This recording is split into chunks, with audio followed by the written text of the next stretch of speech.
আলাইকুম। ওয়ালাইকুম সালাম কাকা। কি অবস্থা কাকা? এই তো কি তোমার হাতে কি? দুধ এই গরুর। গরুর দুধ কিনে আনলা? হ্যাঁ, কত করে নিল আজকে? 73 টাকা 50 পয়সা।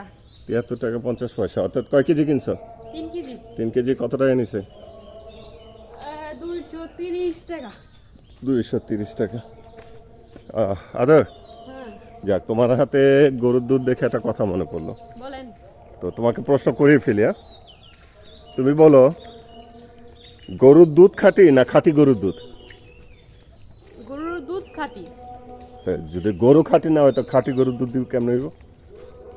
খাঁটি গরুর দুধ কি আটা কোনটা মানে কোনটা কারেক্ট? দিদরা। খাঁটি গরুর দুধ নাকি গরুর দুধ খাঁটি? খাঁটি গরুর দুধ। হুম, খাঁটি গরুর দুধ। খাঁটি গরুর দুধ। হ্যাঁ। আচ্ছা, আসসালামু আলাইকুম। আপনারা কমেন্ট বক্সে লিখতে পারেন যে আদরের উত্তর সঠিক নাকি ভুল। গরুর দুধ খাঁটি নাকি খাঁটি গরুর দুধ, কোনটা রাইট? আসসালামু আলাইকুম ওয়া রাহমাতুল্লাহি ওয়া বারাকাতুহু।